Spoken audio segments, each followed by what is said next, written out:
नमस्कार, मी सोनाली आपल्या चॅनलमध्ये आपल्या सर्वांचं मनापासून स्वागत करते. तर 25/11/2023 आज तारीख आहे. तर 25 तारीख आमच्या आयुष्यातली विसरली न जाणारी तारीख आहे. कधीच विसरू शकणार नाही अशी ही तारीख आहे. म्हणजे 25/10 आज आता 1 महिना झाला. 25/10ला आम्हाला खूप मोठं संकट आलं होतं. अक्षरशः अचानक आलेलं संकट होतं आमच्यावरती. पण आज आता 1 महिना कंप्लीट झालेला आहे आणि त्यानंतर मी हा ब्लॉग बनवते. तर त्यामुळे व्हिडिओ जर आपण स्किप करू नका, व्हिडिओ शेवटपर्यंत बघत राहा. बघा पुढे काय झालं आहे ते आमच्या आयुष्यात. 25/10/2023 या दिवशी सकाळी फोन आला 6 वाजता. म्हणजे माझ्या भाऊजाईचा. भाऊजाई ॲडमिट होती, तिला 9वा महिना लागला होता आणि 9वा महिना लागला असताना तिला त्यामध्ये डेंग्यू झाला होता. डेंग्यू झाल्यामुळं तिला 8 दिवस झाले असतील 9वा महिना लागून. तर त्या 9व्या महिन्यातच तिला पेन चालू झाले, म्हणजेच तिला कळा येऊ लागल्या होत्या. आणि ज्या सरांकडे ट्रीटमेंट चालू होती, डॉक्टरांकडे ट्रीटमेंट चालू होती, त्यांनी सांगितलं लगेच हिला मोठ्या दवाखान्यात घेऊन जावं, म्हणजे सोलापूरला घेऊन जावं. तर आम्ही 25/10/2023 रोजी सकाळी 6 वाजता घरातून निघालो. डायरेक्ट ॲम्ब्युलन्स पकडली आणि माझ्या भाऊजाईला ॲम्ब्युलन्समध्ये घालून पटकन आम्ही सोलापूर अश्विनी हॉस्पिटलला घेऊन गेलो. तिथं घेऊन गेल्यानंतर दवाखान्यात तर उभा पण राहू देत नाहीत पैसा टाकल्याशिवाय. सगळ्यांनाच माहीत आहे सर्वसामान्याची जी अवस्था आहे ती पैशापुढं काहीच चालत नाही कोणाचंच. तर आम्हालाही माहीत नव्हतं. पत्ता दिला डॉक्टरांनी, ज्यांच्याकडे ट्रीटमेंट चालू होती त्या सरांनी सांगितलं अश्विनीमध्ये घेऊन जा, तिथं प्रदीप पाटील म्हणून सर आहेत. ते सांगितलं. तिथं जाऊन भेटलो. काउंटरला सगळं बिल पेपर वगैरे तयार केले. पण सुरुवातीलाच तिथं आम्ही अचानकच गेलेलो. काहीच कल्पना नव्हती की असं इतकं क्रिटिकल कंडिशन आहे भाऊजाईची म्हणून. काहीच कल्पना नव्हती. तरीसुद्धा गेलो पटकन. पेशंटला तिथं बघितलं, चेक केलं, सलाईन चालू केलं लगेच डॉक्टरांनी. पण काउंटरला गेल्यानंतर अगोदर त्यांनी 50,000 रुपये मागितले. जाताना तर आम्ही 10-20 हजार रुपये घेऊन गेलो होतो. काय माहिती आता एवढ्या सकाळ पैसे तर कोण घेणार. 6 वाजता आम्ही इथून निघालो आणि आम्हाला सोलापूरला जायला 7 ते 7:30 वाजले असतील. गेल्यापासून जे प्रोसेस चालू होती आपलं कागदपत्र करण्याची, पण तिथं पैसे दिल्याशिवाय पेशंटला हात लावत नाही. दवाखाना खूप मोठा आहे, खूप सोयीसुविधा मस्त आहेत, पण पैशाशिवाय त्या दवाखान्यात काहीही चालत नाही. पेशंट मात्र तुमचा बरा करून पाठवतात, अगदी ठणठणीत करतात, पण पैशाशिवाय तिथं काहीही चालत नाही. केलं कागदपत्रावर सही. सुरुवातीला भरले 10,000 रुपये. आधीच म्हणायला लागले 50,000 रुपये डिपॉझिट करा. केस पेपरवर सही घेतली. भाऊजाईची माझ्या गॅरंटी नव्हती. भावालासुद्धा डेंग्यू झालेला होता आणि आईसुद्धा घरी तापाने फणफणलेली होती, तिला पण डेंग्यू झालेला होता. काही कळना, काही सुचेना. देव पण बघा अशा वाईट परिस्थितीत परीक्षा तर तोच घेतो आणि वाईट परिस्थितीत स्वतःसुद्धा धावून येतो. खरं सांगायचं झालं तर काही कळना. इकडे तिकडे फोन चालू झाले. माझी बहीण आली, त्यांच्या काही मिस्टरांनी पैसे आणले. तिला पेशी पण भरायच्या होत्या, प्लस तिला रक्त भरायचं होतं. इतकी वाईट अवस्था होती त्या दिवशी आमच्या सगळ्यांची. अक्षरशः आयुष्यातनं कधीच विसरला जाणार नाही असा हा दिवस होता आमच्यासाठी. माझी बहीण आणि भाऊजी येताना 20-30 हजार रुपये घेऊन आले की त्यांनी आधी लॅबला पैसे भरले. लॅबमध्ये सुद्धा पेशी भरायच्या होत्या तिला आणि तिच्या सर्व पांढऱ्या पेशी संपल्या होत्या. एकतर कळा चालू झाल्या होत्या. मुलाची सुद्धा गॅरंटी दिली नव्हती, आईची गॅरंटी नव्हती. काही कळना, काही सुचेना. आता एवढ्या सकाळी आपल्याला पैसे कोण देणार. तरी पण माझ्या मिस्टरांनी त्यांच्या एका मित्राला फोन लावला, त्यांच्याकडून एक 10,000 रुपये घेतले. त्या 10,000 रुपये आम्ही पटकन लॅबला भरले. अचानक समोरनं देव धावून आल्यासारखं झालं. म्हणजेच आमचे भाऊजी आले, माझ्या मावस बहिणीचा नवरा म्हणजे माझे भाऊजी अचानक समोर दिसले. काहीच कळना. मी अक्षरशः रडायला लागले होते. अक्षरशः असं म्हणजे इतके हातपाय थरथर कापत होते आणि त्यांना सांगत होते की आम्हाला पैशाची गरज आहे, पैशाची मदत करा, पैसे भरल्याशिवाय घेत नाहीत. त्यांनी अगोदर स्पष्ट सांगितलं होतं पैसे भरल्याशिवाय तुमच्या पेशंटला आम्ही आतमध्ये घेणार नाही. काय करावं. तितक्यात भाऊजी दिसले. माझे भाऊजी वकील आहेत. आले ते त्यांच्या वडिलांसाठी आले होते. सकाळी लवकर आले होते ट्रीटमेंटसाठी. त्यांच्या वडिलांची ट्रीटमेंट पण तिथंच होती. पण काय म्हणतात तसं चमत्कार किंवा ते आमच्या भाऊजाईचं किंवा आमचं नशीब म्हणल्यासारखं एकदम देव धावून आल्यासारखं झालं आम्हाला त्यांनी सांगितलं की पैशाची अजिबात काळजी करू नका, तुम्हाला लागेल तेवढा पैसा देतो, पेशंटला बरा करा म्हणून सरांना सांगितलं आत घ्यायला. पैसे भरले त्यांनी, 15,000 रुपये काढून दिले लगेच स्वतःजवळचे पैसे तिथं भरले. मग पुढची ट्रीटमेंट चालू झाली.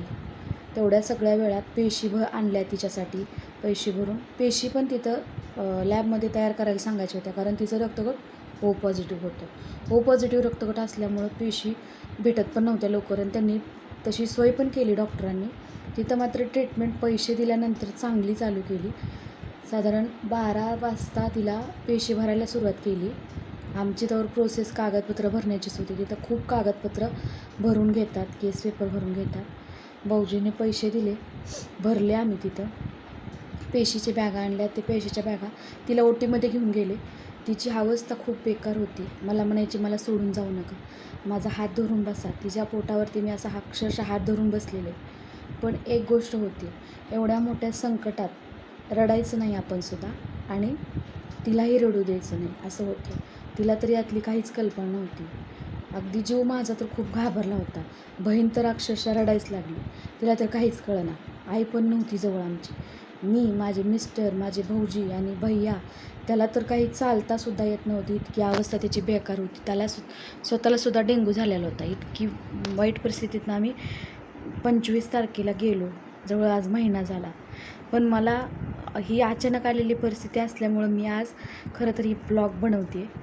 कारण अशी परिस्थिती दुश्मनावरसुद्धा येऊ नये, इतकी अचानक वाईट परिस्थिती होती त्यावेळेस. खूप वाईट संकट आल्यासारखं झालं होतं आमच्यावरती. 12 वाजता भाऊजाईला ओटीत घेतलं. तिला पेशी भरवायला चालू केल्या.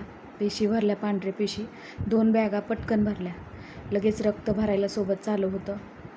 12च्या नंतर साधारण 1 ते 1:30 वाजता तिला ओटीत घेतलं आतमध्ये ऑपरेशनला, कारण सिझरिंग करून डिलिव्हरी करायची होती.